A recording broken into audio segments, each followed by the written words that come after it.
নমস্কার বন্ধুরা, হিরাস কিচেনে আপনাদের সকলকে অনেক অনেক স্বাগত জানিয়ে আজকে আবার একটি নতুন ভিডিও নিয়ে চলে আসলাম। আজকে কিন্তু বানাতে চলেছি বেগুন দিয়ে পাবদা মাছের ঝোল, যেটি প্রায় বিনা মশলাই তৈরি হবে আর হবে দুর্দান্ত। এই রেসিপিটি রান্না করলে সেদিন কিন্তু একটু ভাত বেশি রান্না করতে হবে, এটা এতটাই সুস্বাদু হয়। আপনাদের দেখে মনে হচ্ছে এখানে অনেক মশলা ব্যবহার হয়েছে, তো এখানে কোনো মশলার কিন্তু আমি ব্যবহার করিনি। কিভাবে এত সুন্দর একটা রেসিপি বানালাম মশলা ছাড়া, তার জন্য কিন্তু রেসিপিটা পুরো দেখতে হবে। চলুন তাহলে আমি রেসিপিটা শুরু করি। তার জন্য আমি 4টে পাবদা মাছকে ধুয়ে পরিষ্কার করে নিয়েছি। এবার আমি নুন হলুদ মাখাবো সুন্দর করে। এখানে আপনারা চাইলে কিছুক্ষণের জন্য মাছটাকে নুন হলুদ মাখিয়ে রেস্টে রেখে দিতে পারেন। আমার হাতে কিন্তু সময় কম ছিল, এজন্য আমি নুন হলুদ মাখিয়ে সঙ্গে সঙ্গে ভেজে নিয়েছি। আর এরপরে আমি নিয়ে নেব বেগুন। বেগুনটাকে কিভাবে আমি কাটবো সেটাও একটু দেখিয়ে দিচ্ছি। আমার কাছে একটু বড় সাইজের বেগুন ছিল, তার জন্য আমি একটু মাঝখান দিয়ে এটাকে এইভাবে কেটে নিয়েছি। আপনাদের কাছে যদি একটু ছোট সাইজের বেগুন থাকে সেটাকে কিন্তু গোটা গোটা দেবেন, তাহলে কিন্তু সেটাও ভালো লাগে। এই রেসিপিটা কিন্তু একদম মশলা ছাড়া 2-3টে উপকরণ দিয়েই এত সুন্দর একটা রেসিপি তৈরি হয়ে যায়, যেটা দিয়ে এক থালা ভাত অনায়াসে কিন্তু খাওয়া যায় আর ভীষণ সুস্বাদু লাগে। আমি আবারও বলছি, একবার বানানোর অনুরোধ রইল।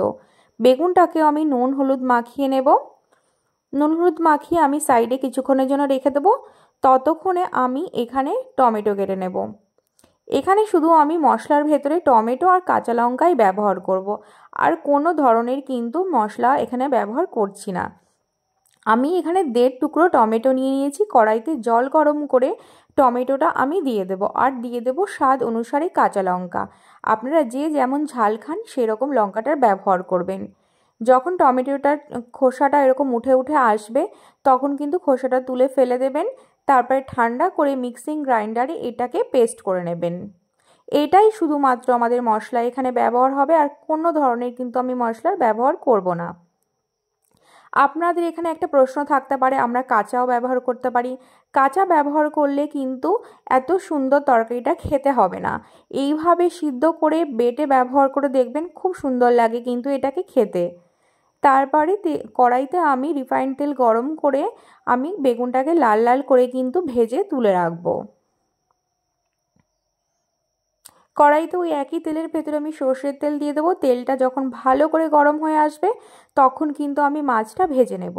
হ্যাঁ, আমরা যেটা বলছিলাম, চাইলে কিন্তু আপনারা কাঁচাও ব্যবহার করতে পারেন টমেটোটা, কিন্তু এইভাবে একবার ব্যবহার করে দেখবেন সিদ্ধ করে, তাহলে কিন্তু খেতে ভীষণ ভালো লাগে। আর ঝোলটা যেহেতু আমরা অন্য কোনো মশলার ব্যবহার করছি না, তার জন্য ঝোলটাও কিন্তু বেশ গাঢ় হয় এইভাবে সিদ্ধ করে টমেটোটাকে বেটে ব্যবহার করলে।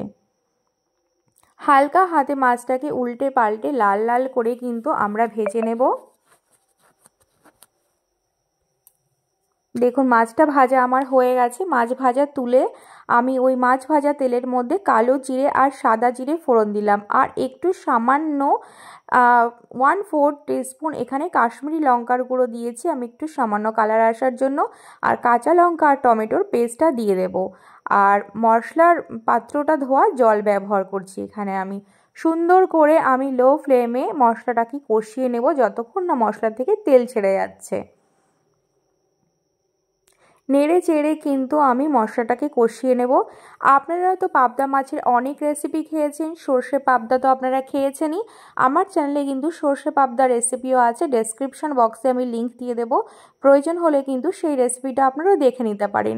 এইরকম একদম সিম্পল পাবদা মাছের রেসিপি একবার বানানোর অনুরোধ রইল, আর আমাকে কমেন্টের মাধ্যমে জানাবেন কেমন লাগলো। তারপরে যে যতটা ঝোল রাখবেন সেই পরিমাণে ঝোলটা দিয়ে দেবেন, আর দিয়ে দেবো আমি নুন আর হলুদ। ঝোলটা যখন সুন্দর জাল উঠে যাবে, তারপরে আমি এখানে মাছটা ব্যবহার করব। ঝোলটা কিন্তু সুন্দর করে একটু ফুটিয়ে নিতে হবে।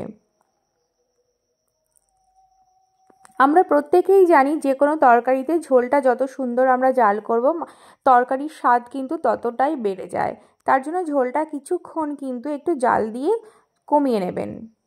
তারপরে ভেজে রাখা আমি বেগুনগুলো দিয়ে দিলাম। বেগুনটা কিন্তু আগে দেবেন না, কারণ তাহলে কিন্তু ভেঙে তরকারির সঙ্গে একদম মিশে যাবে, এটা ভালো লাগবে না খেতে। যেহেতু আমরা ভেজে রেখেছিলাম, তার জন্য লাস্টে ব্যবহার করবেন। আর দিয়ে দেবো ওপর থেকে চিড়ে রাখা কাঁচা লঙ্কা। তাহলে ঝটপট রেডি হয়ে গেল আমাদের একদম মশলা ছাড়া পাবদা মাছের ঝাল বেগুন দিয়ে। লাস্টে ওপর থেকে ধনিয়া পাতা ছড়িয়ে দিলেই রেডি হয়ে গেল আমাদের মাছের ঝাল। রেসিপিটা কেমন লাগলো বন্ধুরা জানাতে কিন্তু একদম ভুলবেন না। যদি ভালো লাগে একটা লাইক অবশ্যই করবেন। নতুন বন্ধু হলে আমার চ্যানেলটি অবশ্যই সাবস্ক্রাইব করবেন। ভালো থাকবেন, সুস্থ থাকবেন। আবার আসবো নতুন ভিডিওর সঙ্গে।